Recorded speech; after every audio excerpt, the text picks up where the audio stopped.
ಹೂಡಿಕೆ ಮಾಡಿ ಕೋಟಿ ಗಳಿಸಬೇಕು ಅಂತ ಹೇಳುವಂತ ಆಸೆ ಯಾರಿಗಿರಲ್ಲ ಹೇಳಿ. ಆದ್ರೆ ಅವರಿಗಿರುವಂತ ದೊಡ್ಡ ಪ್ರಶ್ನೆ ಏನ್ ಗೊತ್ತಾ, ನಮ್ಮ ಹತ್ರ ಇರುವಂತ ಹಣಕ್ಕೆ ನಾವು ಇನ್ವೆಸ್ಟ್ ಮಾಡೋ ರೇಂಜ್ಗೆ ಕೋಟಿ ಗಳಿಸೋದಕ್ಕೆ ಸಾಧ್ಯ ಇಲ್ಲ ಅಂತ. ಖಂಡಿತವಾಗ್ಲೂ ಸಾಧ್ಯ ಇದೆ. ನೀವು ತಿಂಗಳಿಗೆ 3,000 ರಿಂದ 4,000ನೋ 5,000ನೋ ಇನ್ವೆಸ್ಟ್ ಮಾಡ್ತಾ ಹೋದ್ರೂ ಕೂಡ ನೀವು ಕೋಟಿ ಗಳಿಸೋದಕ್ಕೆ ಸಾಧ್ಯ. ಅದು ಹೇಗೆ ಅನ್ನೋದನ್ನ ಈ ವಿಡಿಯೋದಲ್ಲಿ ಪ್ರಾಕ್ಟಿಕಲ್ ಆಗಿ ನಾವು ಹೇಳ್ಕೊಡ್ತೀವಿ. ಎಸ್, ಇದನ್ನ ಹೇಳ್ಕೊಡೋದಕ್ಕೆ ನಮ್ಮ ಜೊತೆಗೆ ಶರತ್ MS ಅವರಿದ್ದಾರೆ. ಇವರು ಸೀನಿಯರ್ ಜರ್ನಲಿಸ್ಟ್, ವೈಯಕ್ತಿಕ ಹಣಕಾಸು ಬರಹಗಾರರು, ಹಾಗೆಯೇ ಬಾಸ್ವಾಲಾ ಸಂಸ್ಥೆಯ ಕಂಟೆಂಟ್ ವಿಭಾಗದ ಮುಖ್ಯಸ್ಥರಾಗಿದ್ದಾರೆ. ಅವ್ರ ಜೊತೆಗೆ ಮಾತಾಡ್ತಾ ಹೋಗೋಣ. ಶರತ್ ಅವರೇ ನಮಸ್ತೆ, ವೆಲ್ಕಮ್ ಟು ದಿ ಶೋ. ನಮಸ್ತೆ ಶೇಷ. ಶರತ್ ಅವರೇ, ಬಹಳಷ್ಟು ಜನರಿಗೆ ಹೂಡಿಕೆ ಮಾಡಿ ಕೋಟಿ ಗಳಿಸಬೇಕು ಅಂತ ಹೇಳುವಂತ ಆಸೆ ಇರುತ್ತೆ. ಆದ್ರೆ ಅವ್ರ ಹತ್ರ ಹೂಡಿಕೆ ಮಾಡೋದಕ್ಕೆ ಜಾಸ್ತಿ ಹಣ ಇರೋದಿಲ್ಲ. 3,000ನೋ 4,000ನೋ 5,000ನೋ ತಿಂಗಳಿಗೆ ಹೂಡಿಕೆ ಮಾಡ್ಬೋದಪ್ಪ. ಸೊ ಅಷ್ಟು ಹೂಡಿಕೆ ಮಾಡಿನೂ ಕೋಟಿ ಗಳಿಸೋದಕ್ಕೆ ಸಾಧ್ಯ ಇದೆಯಾ? ಒಂದು ವೇಳೆ ಇದೆ ಅಂತ ಹೇಳಿದ್ರೆ ಯಾವ ಮಾರ್ಗದಲ್ಲಿ ಅಥವಾ ಎಲ್ಲಿ ಹೂಡಿಕೆ ಮಾಡಿದ್ರೆ ಗಳಿಸಬಹುದು? ಖಂಡಿತ ಶೇಷ. ತುಂಬಾ ಜನರಿಗೆ 3,000, 4,000, 5,000 ಹೂಡಿಕೆ ಮಾಡಿ ಕೋಟಿ ಗಳಿಸಕ್ ಸಾಧ್ಯನಾ ಅಂತೇಳಿ ಹುಬ್ಬೇರಿಸ್ತಾರೆ. ಆದ್ರೆ ಖಂಡಿತವಾಗಿಯೂ 3,000, 4,000, 5,000 ಅಥವಾ ಸಾಧ್ಯ ಆದ್ರೆ 10,000 ಹೂಡಿಕೆ ಮಾಡಿನೂ ನೀವು ಕೋಟಿಯ ಗಳಿಕೆಯ ಗಡಿಯನ್ನ ಮೀರ್ಲಿಕ್ಕೆ ಸಾಧ್ಯ ಇದೆ. ಹೇಗೆ ಅಂತ ಹೇಳಿದ್ರೆ ಅದಕ್ಕೆ ಟ್ರೆಡಿಷನಲ್ ಇನ್ವೆಸ್ಟ್ಮೆಂಟ್ ಮೆಥಡ್ಸ್ ವರ್ಕ್ ಆಗಲ್ಲ. ಟ್ರೆಡಿಷನಲ್ ಇನ್ವೆಸ್ಟ್ಮೆಂಟ್ ಮೆಥಡ್ಸ್ ಅಂದ್ರೆ ಯಾವ್ದಪ್ಪ ಅಂತ ಹೇಳಿದ್ರೆ ಫಿಕ್ಸೆಡ್ ಡೆಪಾಸಿಟ್, ಪೋಸ್ಟ್ ಆಫೀಸ್ ಹೂಡಿಕೆಗಳು. ಇದರಿಂದ ನೀವು ದೊಡ್ಡ ಮೊತ್ತದ ಹಣವನ್ನ ಗಳಿಸ್ಕೊಳ್ಳಿಕ್ಕೆ ಸಾಧ್ಯ ಆಗಲ್ಲ. ಹಂಗಂತ ಅವೆಲ್ಲ ಕೆಟ್ಟ ಇನ್ವೆಸ್ಟ್ಮೆಂಟ್ಸ್ ಅಂದ್ರೆ ಕೆಟ್ಟ ಇನ್ವೆಸ್ಟ್ಮೆಂಟ್ಸ್ ಅಲ್ಲ, ಸೆಕ್ಯೂರ್ಡ್ ಇರಬೇಕು, ನಮ್ಗೆ ಒಂಚೂರು ರಿಸ್ಕ್ ಇರಬಾರ್ದು ಅನ್ನೋರಿಗೆ ಇರುವಂತಹ ಇನ್ವೆಸ್ಟ್ಮೆಂಟ್ಗಳು. ಹಾಗಾದ್ರೆ ಸ್ವಲ್ಪ ರಿಸ್ಕ್ ತಗೊಳಕ್ಕೆ ನಾವು ಸಿದ್ಧ ಇದ್ದೀವಿ, ನಮ್ಗೆ ಸ್ಟಾಕ್ ಮಾರ್ಕೆಟ್ ನ ಸ್ವಲ್ಪ ನಾಲೆಡ್ಜು ಇದೆ ಅನ್ನೋರು ಈಕ್ವಿಟಿ ಮ್ಯೂಚುವಲ್ ಫಂಡ್ಗಳ ಕಡೆ ತಲೆ ಹಾಕ್ಬೋದು. ಮ್ಯೂಚುವಲ್ ಫಂಡ್ ಅಂದ್ರೆ ಏನು ಅನ್ನೋ ಪ್ರಶ್ನೆ ನಿಮ್ಗೆ ಬರ್ಬೋದು. ಈಗ ನೋಡಿ, ಸ್ಟಾಕ್ ಮಾರ್ಕೆಟ್ಗೆ ನೇರವಾಗಿ ಹೂಡಿಕೆ ಮಾಡಬೇಕಾದ್ರೆ ನಿಮಗೆ ಸ್ಟಾಕ್ ಮಾರ್ಕೆಟ್ನ ಅರಿವಿರಬೇಕು, ಯಾವ ಕಂಪನಿ ಸೆಲೆಕ್ಟ್ ಮಾಡಬೇಕು ಅಂತ ಗೊತ್ತಿರಬೇಕು, ಯಾವ ಬೆಲೆಯಲ್ಲಿ ನಿರ್ದಿಷ್ಟ ಕಂಪನಿಯ ಶೇರನ್ನು ಖರೀದಿ ಮಾಡಬೇಕು ಅಂತ ಗೊತ್ತಿರಬೇಕು, ಯಾವಾಗ ಅದನ್ನ ಮಾರಾಟ ಮಾಡಿದ್ರೆ ಲಾಭ ಗಳಿಸ್ಕೊಳ್ಳಿಕ್ಕೆ ಸಾಧ್ಯ ಅನ್ನೋದು ಗೊತ್ತಿರಬೇಕು. ಇಷ್ಟೆಲ್ಲ ನಾಲೆಡ್ಜ್ ಇದ್ರೆ ನೀವು ಡೈರೆಕ್ಟ್ ಆಗಿ ಸ್ಟಾಕ್ ಮಾರ್ಕೆಟ್ಗೆ ಹೋಗಿ ಹೂಡಿಕೆ ಮಾಡಬಹುದು. ಇದು ಗೊತ್ತಿಲ್ಲ ಅಂತ ಹೇಳಿದ್ರೆ ಮ್ಯೂಚುವಲ್ ಫಂಡ್ ಅದಕ್ಕೆ ಸರಿಯಾದ ಮಾರ್ಗ.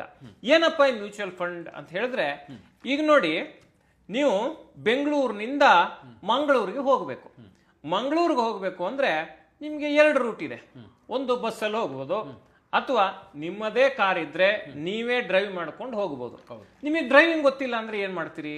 ಒಬ್ಬ ಒಳ್ಳೆ ಡ್ರೈವರ್ನ ಸೆಲೆಕ್ಟ್ ಮಾಡ್ಕೊಂಡು ಅವರಿಗೆ ಜವಾಬ್ದಾರಿಯನ್ನ ಕೊಟ್ಟು, ಹುಷಾರಾಗಿ ಹೋಗಪ್ಪ, ಮಂಗಳೂರಿಗೆ ನನ್ನ ಸೇಫ್ ಆಗಿ ತಲುಪಿಸು, ಪೆಟ್ರೋಲ್ ಬೇಕಾ ಹಾಕ್ಸ್ಕೋ, ಹಂಪ್ ಹಾರಿಸ್ಬೇಡ, ಹುಷಾರಾಗಿ ಗಾಡಿಯನ್ನ ತಗೊಂಡೋಗಿ ಮಂಗಳೂರಲ್ಲಿ ನಂಗೆ ಇಳಿಸು ಅಂತ ಹೇಳ್ತೀರಿ. ಅದಕ್ಕೆ ನೀವು ಅವನಿಗೆ ಒಂದಿಷ್ಟು ಸಂಭಾವನೆಯನ್ನ ದಿನಕ್ಕೆ 1,500 ರೂಪಾಯಿನ ಎಷ್ಟೋ ಕೊಡ್ತೀರಿ. ಸೊ ಅದೇ ರೀತಿ ನಮಗೆ ಸ್ಟಾಕ್ ಮಾರ್ಕೆಟ್ ಅಲ್ಲಿ ಡೈರೆಕ್ಟ್ ಆಗಿ ಇನ್ವೆಸ್ಟ್ ಮಾಡ್ಲಿಕ್ಕೆ ಗೊತ್ತಿಲ್ಲ ಅನ್ನೋರು ಈ ಮ್ಯೂಚುವಲ್ ಫಂಡ್ ರೂಟ್ ಅನ್ನ ತಗೋಬಹುದು.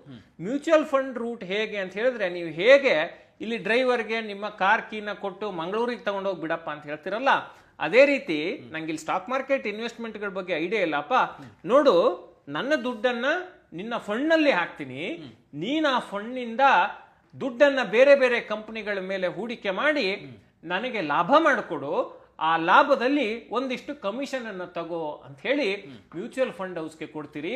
ಮ್ಯೂಚುವಲ್ ಫಂಡ್ ಹೌಸ್ ನಲ್ಲಿ ಫಂಡ್ ಮ್ಯಾನೇಜರ್ಗಳು ಇರ್ತಾರೆ. ಅಂದ್ರೆ ನಾನು, ನೀವು, ರೂಮಲ್ಲಿರೋ ಭಾಸ್ಕರ್ ಇವರೆಲ್ಲ 1,000 ರೂಪಾಯಿ, 2,000 ರೂಪಾಯಿ, 3,000 ರೂಪಾಯಿನ ಒಂದು ಫಂಡ್ ಅಲ್ಲಿ ಹಾಕ್ತಿವಿ ಅಂತ ಇಟ್ಕೊಳ್ಳಿ.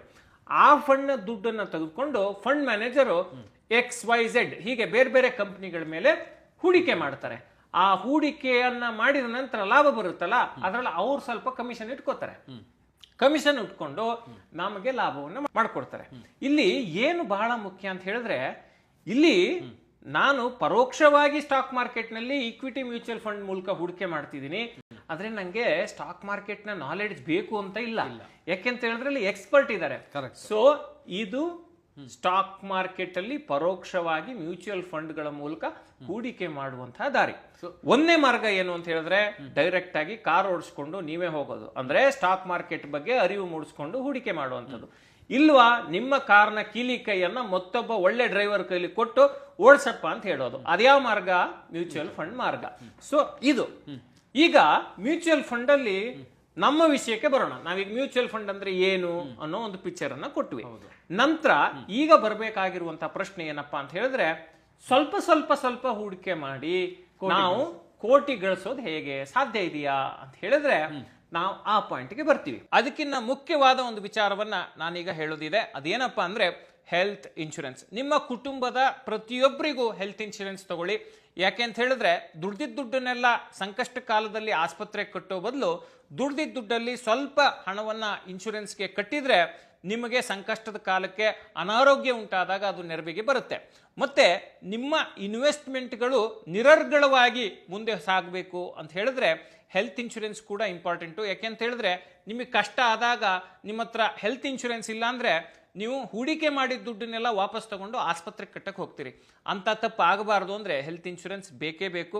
ನೋಡಿ, ಡಿಸ್ಕ್ರಿಪ್ಷನಲ್ಲಿರುವ ಲಿಂಕನ್ನು ಬಳಸಿ ನೀವು ಹೆಲ್ತ್ ಇನ್ಶೂರೆನ್ಸನ್ನು ಖರೀದಿ ಮಾಡಿದ್ರೆ ಹತ್ತತ್ರ 25% ಡಿಸ್ಕೌಂಟ್ ಸಿಗುತ್ತೆ. ಅಷ್ಟೇ ಅಲ್ಲ, ತಿಂಗಳಿಗೆ 400ರಿಂದ 500 ರೂಪಾಯಿ ಖರ್ಚು ಮಾಡಿದ್ರೆ ಹತ್ತಿರ 1 ಕೋಟಿ ರೂಪಾಯಿವರೆಗೆ ಕವರೇಜ್ ಸಿಗುತ್ತೆ ನಿಮ್ಮ ಏಜ್ನ ಆಧಾರದ ಮೇಲೆ. ಮತ್ತೆ 51 ಇನ್ಶೂರೆನ್ಸ್ ಕಂಪನಿಗಳ ಪ್ರಾಡಕ್ಟ್ಗಳನ್ನು ಕಂಪೇರ್ ಮಾಡಿ ಬೈ ಮಾಡುವಂಥ ಅವಕಾಶ ಇದೆ. ಸಂಕಷ್ಟ ಕಾಲದಲ್ಲಿ ಅಂದರೆ ನಿಮಗೇನೋ ಅನಾರೋಗ್ಯ ಆಯಿತು ಅಥವಾ ಇನ್ನೇನೋ ಸಮಸ್ಯೆ ಆಯಿತು ಅಂದಾಗ 30 ಮಿನಿಟ್ಸ್ ಕ್ಲೇಮ್ ಸಪೋರ್ಟ್ ಕೂಡ ಇಲ್ಲಿ ಸಿಗುತ್ತೆ.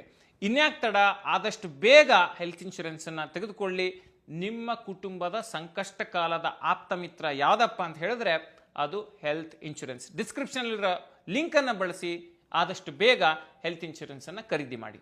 ಸೊ ಈಗ ಪ್ರಶ್ನೆ ಏನು ಅಂತ ಹೇಳಿದ್ರೆ, ನನಗೆ ನೀವು ಹೇಳಿದಂಗೆ 10,000 15,000 ಇಲ್ಲ, ನಾನು ತಿಂಗಳಿಗೆ ಒಂದು 3,000 ರೂಪಾಯಿ ಇನ್ವೆಸ್ಟ್ ಮಾಡ್ಬೋದು. ಸೊ 3,000 ರೂಪಾಯಿ ಕನಿಷ್ಠ ಇನ್ವೆಸ್ಟ್ ಮಾಡಿದ್ರು ಕೂಡ ಕೋಟಿ ಗಳಿಸ್ಬೋದಾ, ಹೇಗೆ ಅಂತ? ಖಂಡಿತ ಶೇಷ. ನೋಡಿ, ಹೇಗೆ ಅಂತ ಹೇಳಿದ್ರೆ ಈಗ 25 ವರ್ಷದ ಒಬ್ಬ ವ್ಯಕ್ತಿ ಅಂತ ಇಟ್ಕೊಳ್ಳಿ, ಅಥವಾ 21 ವರ್ಷದ ಒಬ್ಬ ವ್ಯಕ್ತಿ. ಇವತ್ತು 21ನೇ ವಯಸ್ಸಿಗೆ ಆತ ಹೂಡಿಕೆ ಮಾಡ್ಲಿಕ್ಕೆ ಶುರು ಮಾಡಿದ್ರೆ ತಿಂಗಳಿಗೆ ಬರೀ 3,000 ರೂಪಾಯಿ ಹೂಡಿಕೆ ಮಾಡಿಕೊಂಡು ಹೋದ್ರೂ ಕೂಡ 1 ಕೋಟಿಯನ್ನ ಗಳಿಸ್ಲಿಕ್ಕೆ ಸಾಧ್ಯ ಇದೆ.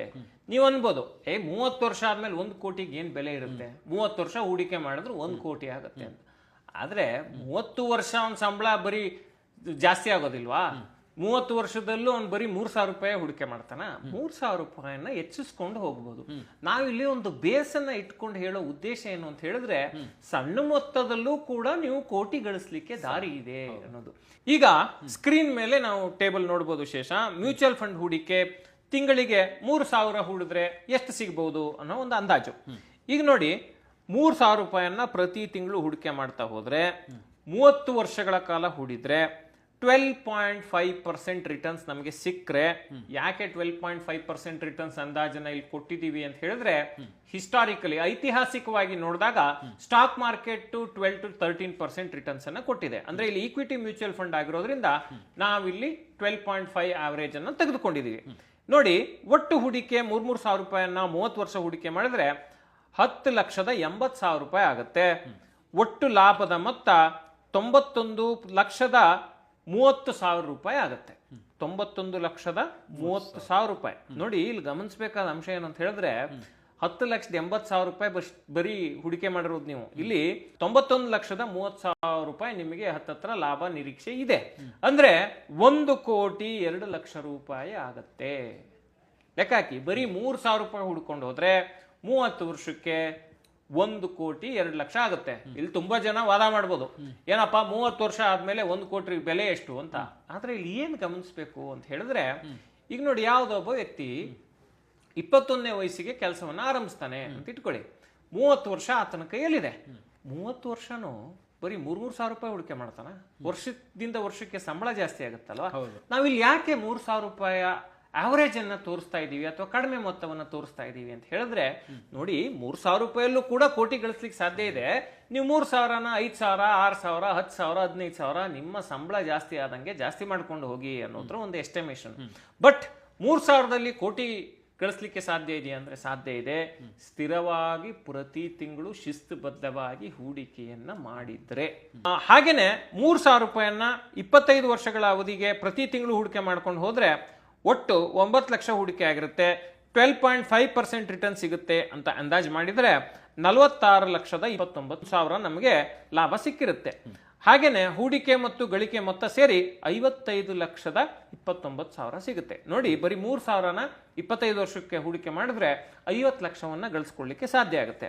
3,000 ರೂಪಾಯಿಯನ್ನ 20 ವರ್ಷಕ್ಕೆ ಹೂಡಿಕೆ ಮಾಡಿದ್ರೆ 7,20,000 ಹೂಡಿಕೆ ಆಗಿರುತ್ತೆ.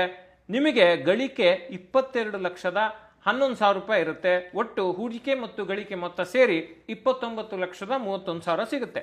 3,000 ರೂಪಾಯಿಯನ್ನ 15 ವರ್ಷಕ್ಕೆ ಹೂಡಿಕೆ ಮಾಡಿದ್ರೆ 5.4 ಲಕ್ಷ ಅಂದ್ರೆ 5,40,000 ಹೂಡಿಕೆ ಆಗಿರುತ್ತೆ. 12.5% ರಿಟರ್ನ್ಸ್ನಲ್ಲಿ 9,50,000 ಲಾಭ. ಹೂಡಿಕೆ ಮತ್ತು ಗಳಿಕೆ ಸೇರಿ 14,90,000 ನಿಮಗೆ ಸಿಗಬಹುದು. 3,000 ರೂಪಾಯಿಯನ್ನ 10 ವರ್ಷಕ್ಕೆ ಹೂಡಿಕೆ ಮಾಡಿದ್ರೆ 3.6 ಲಕ್ಷ ಹೂಡಿಕೆ ಆಗಿರುತ್ತೆ. 12.5% ರಿಟರ್ನ್ಸ್ ಲೆಕ್ಕದಲ್ಲಿ 3,30,000 ಲಾಭ ಸಿಕ್ಕಿರುತ್ತೆ. ಒಟ್ಟು 6,90,000 ಸಿಗುತ್ತೆ. ಸೊ ಅಂದ್ರೆ ಸಣ್ಣ ಮೊತ್ತದ ಮೂಲಕವೂ ದೊಡ್ಡ ಮೊತ್ತವನ್ನು ಗಳಿಸಲಿಕ್ಕೆ ಸಾಧ್ಯ, ಕೋಟ್ಯಾಧಿಪತಿಯ ಕನಸನ್ನ ಕಾಣಲಿಕ್ಕೆ ಸಾಧ್ಯ ಇದೆ ಅನ್ನೋದಕ್ಕೆ ಇದು ಪ್ರಾಕ್ಟಿಕಲ್ ಎಕ್ಸಾಂಪಲ್ಗಳು. ನೀವೇ ಹೋಗಿ SIP ಕ್ಯಾಲ್ಕುಲೇಟರ್ಗಳಲ್ಲಿ ನೀವೇ ನಿಮ್ಮ ಹೂಡಿಕೆ ಮತ್ತು ಗಳಿಕೆಯ ನಿರೀಕ್ಷೆಯನ್ನು ಹಾಕಿಕೊಂಡು ಚೆಕ್ ಮಾಡಲಿಕ್ಕೆ ಸಾಧ್ಯ ಇದೆ. ಇದರಲ್ಲಿ ಯಾವುದೇ ಕಟ್ಟುಕತೆ ಇಲ್ಲ, ಇದು ಕಟ್ಟು ವಾಸ್ತವ. ಮತ್ತೆ ಇನ್ನೊಂದು ಏನು ಗಮನಿಸ್ಕೋಬೇಕು ಅಂತ ಹೇಳಿದ್ರೆ, ನೋಡಿ ಮ್ಯೂಚುವಲ್ ಫಂಡ್ಗಳಲ್ಲಿ ನಿರ್ದಿಷ್ಟ ರಿಟರ್ನ್ಸ್ ಬಂದೇ ಬಿಡುತ್ತಾ ಅಂತ ಹೇಳಿದ್ರೆ ಇಲ್ಲ, ಮಾರ್ಕೆಟ್ ರಿಟರ್ನ್ಸ್ ಇರುತ್ತೆ. ಮಾರ್ಕೆಟ್ ಮೇಲೆ ಹೋದಾಗ ಮ್ಯೂಚುವಲ್ ಫಂಡ್ ನ ಗಳಿಕೆಯೂ ಮೇಲೆ ಹೋಗುತ್ತೆ. ಮಾರ್ಕೆಟ್ ಕುಸಿತ ಕಂಡಾಗ ಮ್ಯೂಚುವಲ್ ಫಂಡ್ ಮೇಲಿನ ಗಳಿಕೆಯೂ ಕೂಡ ಕುಸಿತವನ್ನ ಕಾಣುತ್ತೆ. ಕೆಲವು ಸರಿ ನೀವು ಹಾಕಿದ ಬಂಡವಾಳವೂ ಕೂಡ ಸ್ವಲ್ಪ ಮೈನಸ್ಗೆ ಹೋಗುವಂತ ಸಂಭವ ಇರುತ್ತೆ. ಇದೆಲ್ಲವನ್ನ ಅರಿತುಕೊಂಡು ಗೊತ್ತಿಲ್ಲದಿದ್ದರೆ expert, SEBI registered expert advice ಅನ್ನ ತೆಗೆದುಕೊಂಡು ನಂತರ ಅಷ್ಟೇ ಹೂಡಿಕೆಯನ್ನ ಮಾಡಿ. ಓಕೆ, ಈಗ ತಿಂಗಳಿಗೆ 3,000 ರೂಪಾಯಿ ಹೂಡಿಕೆ ಮಾಡಿದ್ರೆ ಕೋಟಿ ಗಳಿಸೋದು ಹೇಗೆ ಅಂತ ಹೇಳುವಂತದನ್ನ ಹೇಳಿದ್ರಿ. ಸೊ ಈಗ ನಾನು 4,000 ಹೂಡಿಕೆ ಮಾಡೋದಕ್ಕೆ ರೆಡಿ ಇದ್ದೀನಿ. 4,000 ರೂಪಾಯಿ ಪ್ರತಿ ತಿಂಗಳು ಹೂಡಿಕೆ ಮಾಡಿದ್ರೆ ಕೋಟಿ ಪ್ಲಸ್ ಎಷ್ಟು ಜಾಸ್ತಿ ಸಿಗ್ಬೋದು ಅಂತ? ಖಂಡಿತ ಶೇಷ, ಸ್ಕ್ರೀನ್ ಮೇಲೆ ನೋಡಬಹುದು. ತಿಂಗಳಿಗೆ 4,000 ರೂಪಾಯಿ ಹೂಡಿಕೆ ಮಾಡಿದ್ರೆ ಮ್ಯೂಚುವಲ್ ಫಂಡ್ ನಲ್ಲಿ ಎಷ್ಟು ಸಿಗಬಹುದು ಅನ್ನೋ ಎಸ್ಟಿಮೇಷನ್ ಅನ್ನ ನಾವು ತೋರಿಸ್ತಾ ಇದೀವಿ. 4,000 ರೂಪಾಯಿಯನ್ನ 30 ವರ್ಷಗಳ ಅವಧಿಗೆ ಹೂಡಿಕೆ ಮಾಡ್ತಾ ಹೋದ್ರೆ ಪ್ರತಿ ತಿಂಗಳು 14,40,000 ಹೂಡಿಕೆ ಆಗಿರುತ್ತೆ. 12.5% ರಿಟರ್ನ್ಸ್ ಎಕ್ಸ್ಪೆಕ್ಟೇಷನ್ ಅಲ್ಲಿ 1.21 ಕೋಟಿ ಲಾಭ ಬಂದಿರುತ್ತೆ. 1.21 ಕೋಟಿ ಲಾಭ ಬಂದಿರುತ್ತೆ. ಹೂಡಿಕೆ ಮಾಡಿರುವ 14.4 ಲಕ್ಷಕ್ಕೆ. ಅಂದ್ರೆ ಹೂಡಿಕೆ ಮೊತ್ತ ಪ್ಲಸ್ ಗಳಿಕೆ ಮೊತ್ತ ಎರಡು ಸೇರಿ 1,36,00,000 ಸಿಗುತ್ತೆ. ನೋಡಿ ಎಷ್ಟು ದೊಡ್ಡ ಗಳಿಕೆಯ ಅವಕಾಶ. ಮತ್ತೆ ಇಲ್ಲಿ ಗಮನಿಸಬೇಕಾದ ಅಂಶ ಏನಂತ ಹೇಳಿದ್ರೆ, ವಿತ್ ದಿ ಟೈಮ್, ಸಮಯಕ್ಕೆ ಅನುಗುಣವಾಗಿ ಸಮಯವನ್ನ ಕೊಟ್ರೆ ಹೇಗೆ ಹಣ ಬೆಳೆಯುತ್ತೆ ಅನ್ನೋದಕ್ಕೆ ಇದು ಒಂದು ನಿದರ್ಶನ. ಮತ್ತೆ 4,000 ರೂಪಾಯಿಯನ್ನ 25 ವರ್ಷಕ್ಕೆ ಹೂಡಿಕೆ ಮಾಡಿದ್ರೆ ಒಟ್ಟು 25 ವರ್ಷಗಳ ಅವಧಿಯಲ್ಲಿ 12 ಲಕ್ಷ ಹೂಡಿಕೆ ಆಗಿರುತ್ತೆ. 12.5% ರಿಟರ್ನ್ಸ್ ಲೆಕ್ಕಾಚಾರದಲ್ಲಿ 61.72 ಲಕ್ಷ ಅಂದ್ರೆ 61,72,000 ಗಳಿಕೆ ಸಿಕ್ಕಿರುತ್ತೆ.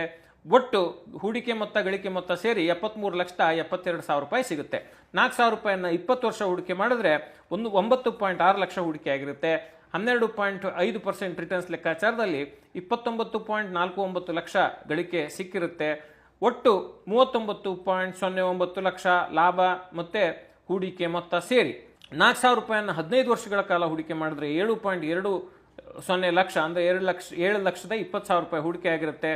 12.5% ರಿಟರ್ನ್ಸ್ ಲೆಕ್ಕಾಚಾರದಲ್ಲಿ 12.66 ಲಕ್ಷ ಅಂದ್ರೆ 12,66,000 ಲಾಭ ಸಿಗುತ್ತೆ. ಹೂಡಿಕೆ ಮೊತ್ತ ಮತ್ತು ಗಳಿಕೆ ಮೊತ್ತ ಸೇರಿ 19,86,000 ಸಿಗುತ್ತೆ.